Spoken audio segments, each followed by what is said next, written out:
Kamusta mga kalapatid, mga kapatid, mga kaburo ko to?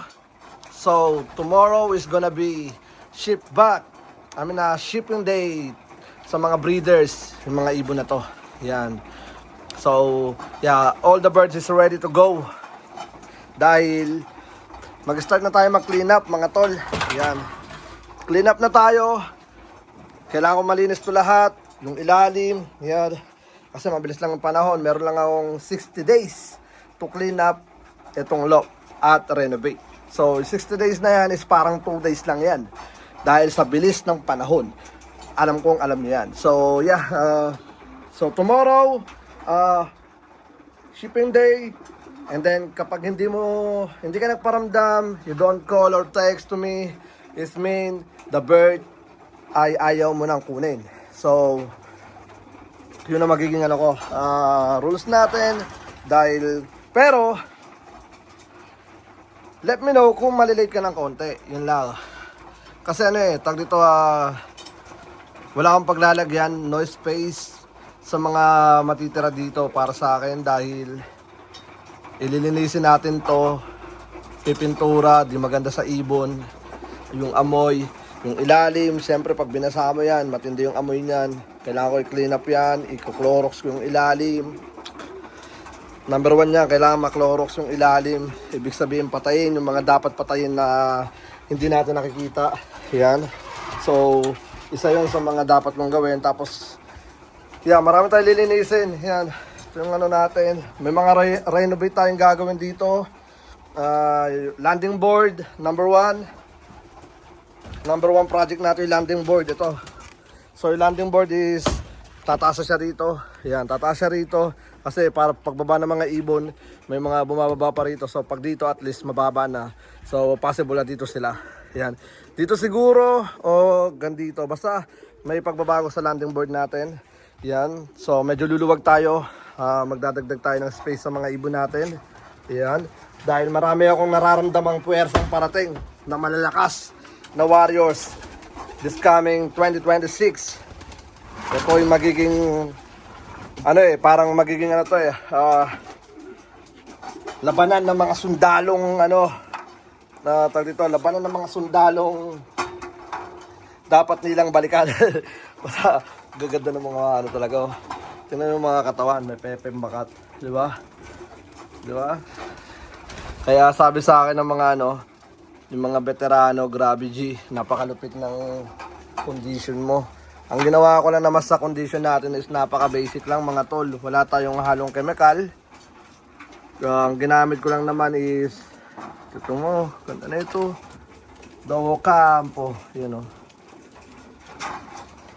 So, ang ginamit ko lang is ito naman si pangalan na ito, Benji. Ang ginamit ko lang is Champion and Energy. Pinaghalo ko lang mga tol. Yan sila. Mga lumipad ng 450 miles. Grabe. Full recovery after 2 days. Yan. No, 3 days. 3 days. Yan. Nung dumating dito, mga lantang gulay, mga parang mga pugo. Pero ngayon, tignan nyo. Napaka-healthy. Ready to, to sit back. Yan. Yan ang natin mga tol. Yan. Champion. Tapos, yan ang mga pogi. And then, habang lumalayo, nagbibigay lang ako ng add corn. Makukuha nyo yung corn sa tractor supply. Kasi kaya ako binabanggit kasi may mga nagtatanong, sabi how you condition your bird para lumipad ng 450 miles. Sabi ko basic. Tamang pahinga sa mga ibon, routine ng ibon. Yan, hindi naman ako gumagamit ng mga product na powder na yung tawag dito mga vitamins. Binibigay lang yung mga yan is during tawag dito young bird, yung mga batang-bata pa sila. Kailangan talaga nila ng mga supplement. Pero kapag oras na lumipad na sila, road training, mawawala na yung mga vitamins na yan. Ang mangyayari na lang is maintain sa katawan nila So paano natin i-maintain yung sa katawan nila? Basic lang mga tol, tamang pagkain, laging malinis yung yung kinakain nila. Yan lang. Tapos ano lang, habang lumalayo, ayan, ito lang, small seed ang pinakamahalaga. Bakit? Kasi ang small seed mga tol, mabilis matunaw sa katawan nila. So ibig sabihin, mabilis silang magugutom. Yan, pag mabilis silang nagugutom, kain sila ng kain. Yun nga lang mga tol, magastos sa pagkain. Ayan, ayun lang mga tol, magastos sa pagkain. Alright. So ayan mga tol, ano lang, ito lang yan natin. Ginagawa dito, recondition sa mga warriors. Grabe, ang dami po, pwede po 500 miles siguro to. Comment kayo. De, joke lang. Tapusin na natin yung dapat tapusin. Ship back na eh. Gugulo ka pa G, di ba? Meron na lang naman tayo ritong 60 days to clean up, renovate, paint, and everything. Because I'm gonna start accept the bird February 1st. Second yung Monday eh. February 2 to May. And then, kapag na-hit natin yung 600 birds, sorry na lang sa mga hindi makakaabot. Yun lang yun. Kasi 600 yung kasya rito sa natin, sa loob natin. Tapos pag na-hit ko pa yung 600 birds next year, mag-add pa ako ng isang pang 100. So ibig sabihin, magkakaroon sila ng 100 na dito pang 100 na space. Kumbaga 700 dapat yung pwedeng pumasok, pero syempre 600 lang. Kumbaga, mas maluwag, mas maganda. Yan. So, yun nga mga tol. Ewan ko. Akala ko, konti na lang isi-ship back ko. Sa totoo lang mga tol, sa dami ng komento, sa daming mga message, sa daming may mga umiiyak ng patago, madami akong narinig. Nakakaiba. May mga tropa, may mga laging kausap, may mga iba-ibang mga opinion galing sa mga nakapaligid sa atin. Hindi ko na kailangan banggitin, pero alam nyo kung sino kayo. Na masyadong malayo yung 450. Kahit ako mga tol, ganun din ang aking expected na ubos ang mga ibon. Yan, ubos talaga. Pero grabe, daybird natin almost 50%. Tapos kinabukasan is umabot tayo ng 90% return. Dahil ang naging kulang natin is 9 birds mga tol. Grabe, napaka solid. Yan, 9 birds. Isipin nyo, 450 miles. Yeah, so yun lang, masaya na ako ng mga tol. So tingnan nyo, busog na yan. Kumain na sila doon. Bibigay tayo rito. Pero tingnan nyo yung mga butchi ng mga yan. Puno-puno na yan. Yeah, sa mga nagsabi sa akin noon, tawag dito, naiintindihan ko naman kayo at nakakaunawa naman akong tao. Kahit ako naman siguro, malalayuan din doon. Pero, yun nga, akala ko talaga, konti na lang isi-ship back natin. Pero, ang lalakas ng mga ibon nyo. Ang lalakas ng mga warriors nyo, mga tol. Hindi ako, ano lang ako, instrumento na papaano sila gawing warriors. But kayo yung mga breeders, mga bloodline nyo yan. Grabe, napaka-solid. Yan. So, yeah, good luck for the next season. Ang masasabi ko na lang, congratulations sa lahat ng mga may pauwi sa 450 miles. Grabe. Siyempre, next year, sana wag niyong sukuan yung mga warriors nyo dahil yung nag-first place natin is ang mayari nun is shoutout to Martinez Classic and congratulations to you. But I'm so sorry if iba ang nakanabang sa sa warriors mo.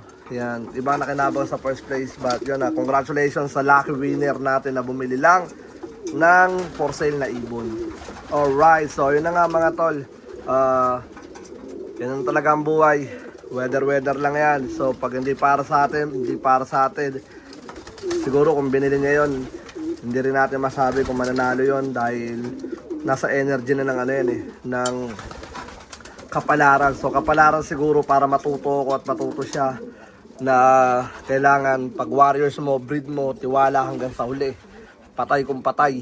Kumbaga sa warriors, di ba? But yun na nga, siguro hanggang dito na lang at maraming salamat and see you next year sa Capistrano Classic One Love Praise. So kung ayaw nyong ma-close, maunahan at mawala ng space, alam nyo na gagawin nyo, diba? Same ano pa rin, same tawag dito, same lahat ng ano, first fee $100, 5 birds, 6 birds for 500 and 12 birds for 1,000. So yeah, then activation is ganun pa rin, $300. And then, magkakaroon tayo ng sprint race. Meron tayong sprint race sa mga short distance bird. Yan. Ganon din ulit. $50 ang $50 $50 for the activation at 50 miles. And then, off color. Magkakaroon tayo ng off color activation din sa 50 miles.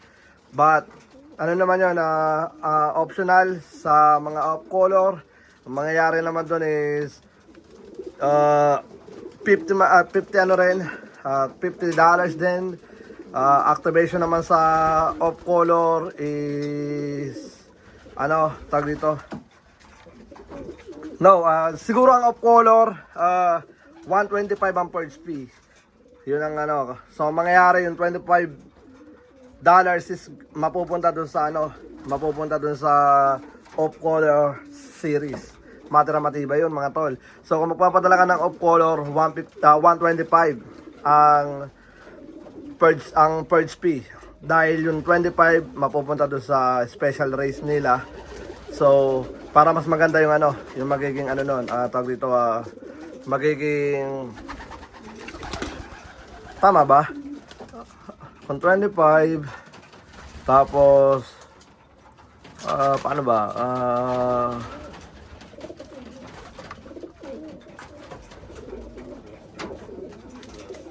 Basta pag-isipan natin kung paano yan. Basta magkakaroon tayo ng off color optional din na race.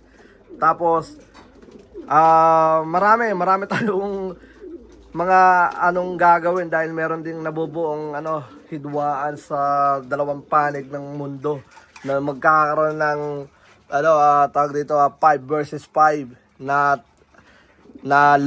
kumbaga 5 ulo. Kailangan sa 5 ulo, 5 breeders dapat 5 lop names sa kasali, 5 dapat kayo, 10 ibon nyo. Ang i-entry, bahala kayo kung paano nyo bubuuin yung 10. Pwedeng 3 kay isa kay basta 10 yung total sa kada team. Tapos 1,000 naman ang babayaran doon dahil tawag dito 200 per head naman yun. Kaya medyo maganda yung magiging magiging tawag dito side yan. 5 ulo, so winner take all yung walang second place doon. Alright, so tara, let's go. Hanggang sa muli at marami tayong magiging kakaibang naiisip. So yeah, good luck sa breeding. And then hanggang sa muli, ako nga po pala ulit si Brown G at welcome sa akin channel. Peace out, let's go.